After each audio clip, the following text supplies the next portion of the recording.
Welcome to the AFCI Beyond Cinema Lounge at Cannes, Mr. Ellis Perez from the Dominican Republic. I like to start at the beginning in terms of film commission experience. What was the job you had before this one? Well, there are two activities that have occupied most of my life. Originally, I began doing radio when I was 17. Then I went on to television. I was the local reporter for ABC News in the Dominican Republic for a span of 25 years. And the other side of my life is tourism. I began working for a travel agency. Then I went up to be the director of the Dominican Tourist Office in New York. Then I became secretary or minister of tourism.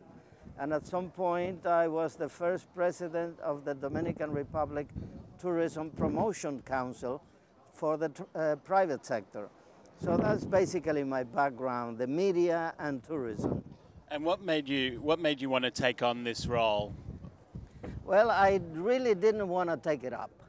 It was offered to me by the president, and at some point, President Leonel Fernandez said that Ellis Perez has the perfect profile to be the first commissioner of our country. So he asked me to accept. I left my job. I was vice president for a tourism development in the eastern part of the country for Cap Cana. So I resigned from that job, from the private sector, in order to become the first film commissioner of the Dominican Republic. And what was the biggest challenge that you thought you were going to have to face as the commissioner? Well, the law was new. So the law was going to mark a before and after situation for filming in the Dominican Republic. So I was very aware that in order to apply the law and obtain the results we were looking for, it was necessary to make the law well known both nationally and internationally. And to give you a proof of that, just about a month and a half after I was appointed, I got a call from a vice president of a major Hollywood studio. And he said, Mr. Perez, we like your law. We've already looked at it from the internet. It is quite attractive, but my vice president for financing tells me that you are not going to deliver. So I said, well, what can I tell you, sir? I guess only time will tell whether we are serious or not about this. Well, that happened in August of 2011. Just about a month ago, I was in LA, and I met with this gentleman, and the reason for our meeting is that he wanted to meet with me. So that marked the difference. There was no confidence from a major studio a year ago, maybe 10, 11 months ago, but at this point, we have gotten the word around. We have been attending the festivals, we've been promoting ourselves, we're coming up in the major books of the film festivals around the world. So we're getting to be known. Where are most people coming from to shoot in the DR? Well, fortunately, we have a variety of film producers making up quite an attractive basket. We have this production from Andy, which is a Canadian-Dominican film. We have people from Spain that are interested in shooting at least 3 or 4 movies this year in the Dominican Republic. One of them will be about the life and times of Julio Iglesias, the famous singer, and that is just about to begin filming any day now. We had a French movie done last January. We have another French movie slated to be done next fall of Studio 37 in Paris. And let me see, we have a number of American movies that should be done, at least 3 or 4 in the course of this year. And besides that, we have a number of Dominican movies that will be just about maybe 50–60% of local I mean of total production for the Dominican Republic this year. Do you see your job being mainly to encourage and help local filmmakers make their productions, or to attract foreign productions to come shoot? Well, our law actually has two venues, two ways to travel. One of them is mostly directed to the Dominican producers, and that aspect of the law creates a very attractive fund for financing Dominican movies.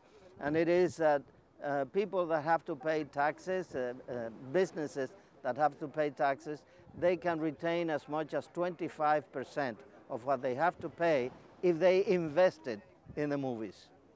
So it's quite attractive for a businessman to retain 25% of what he would have to pay the government and invest it as his own money. Because if he makes a profit, it doesn't go to the government, it goes to himself. That's for the local producers. And for the foreign producers, we say, we will give you back 25% of your local spend, of whatever you spend in the Dominican Republic. We give you back 25% on a transferable tax credit. And that tax credit, to give you an example, Andy Garcia was shooting there in December. It was the first foreign film. We got the entire report from the local producer that assisted or that helped Andy Garcia do his movie there maybe a month and a half ago.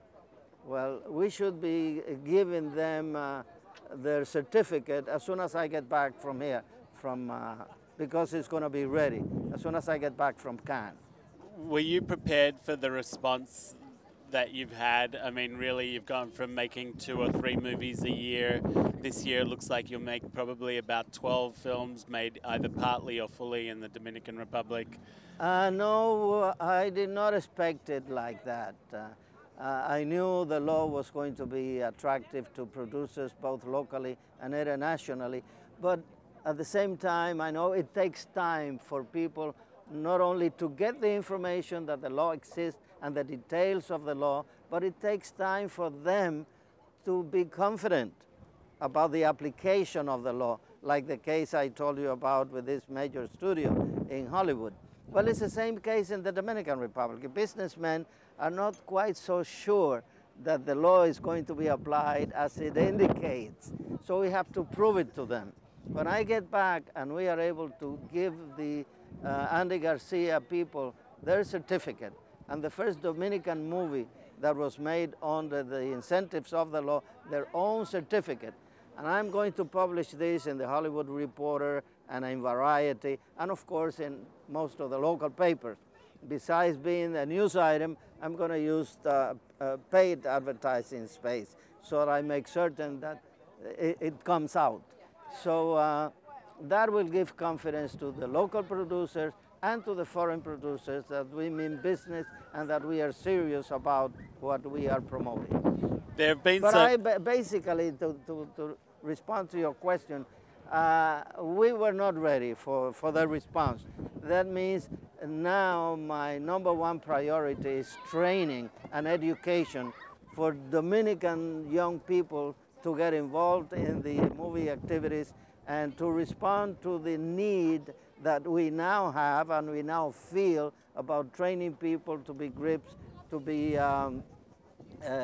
gaffers, to be assistant directors for photography and for the directors of the film, and everything that it takes. There's been obviously a lot of production in the last, say, 20 years, everything from, you know, a Godfather 2 a little while ago to, you know, Justin Lin coming and shooting Fast and Furious, and, you know, Ryan Fleck and Anna Boden shooting Lost Sugar. Lost City. So there's been some production. Havana with Redford. So there's been some production there. Has that given the locals a taste of what it's like to work on these sorts of sets, or do you really have to start afresh and bring in new training and new things from somewhere else? Well, a lot of these movies were done 10, 15, 20 years ago. It did help our people get involved in major movies. Some of the titles you have mentioned really are. So it was good for us. There's no question about that. That the coming of those film productions was good for Dominican training and for the Dominican people to see in a close-up what a good Hollywood production is all about. And we saw that. We witnessed that, and we somehow participated. There were lots of extras and some actors and actresses that participated in those films, as well as the technical people. So it has been good. It's part of of the heritage that now we have from filmmaking in the 20s. And well, as I've indicated here before, we had 2 movies done in the 20s. There was the first 2, but we didn't make another movie until 1963. Then we had to wait until 1988 to make another movie. It took for us to get to the 90s, 1988, and from then on, and the 90s, for us to do movies on a more continuous way. Until now, now we are going to, as you indicated earlier, I've been saying we're going to do at least 12 or 15 movies. It could be even a little more. So where is the training coming from? We had a group of professors from Argentina, from an Argentinian school, come to Santo Domingo, the Dominican Republic, about 2 months ago. They trained about 40 students, and we just finished a course, an intensive, not basic, but medium level course from the people of the Cuban school, San Antonio, which is a very credited school in filmmaking in all of Latin America and well known worldwide. It's a little ironic because the Dominican has been used to shoot instead, you know, as a substitute for Cuba on many occasions. Yeah, it is a little odd, right? But that's the movies. Movies is make-believe. Movies is fantasy. Movies is creativity. So we have been to Cuba many times. One of the things that I'm saying now, because of the new condition that we have, is that our directors and our script writers now have to tend to project the Dominican Republic as itself. You know, this is the main street of Santo Domingo. This is Juanillo Beach in Cap Cana. Identify our own items and not just play for Ecuador. Actually, the Andy Garcia movie that was shot last December there, we were pretending to be Ecuador. It was done in the Dominican Republic. So now we will have the opportunity, having more Dominican movies made, to be able to say, well, this is happening here in Santo Domingo or in Santiago or in Punta Cana or in Puerto Plata, whatever. Brilliant. Well, congratulations on all your success so far, and we look forward to seeing the results very soon.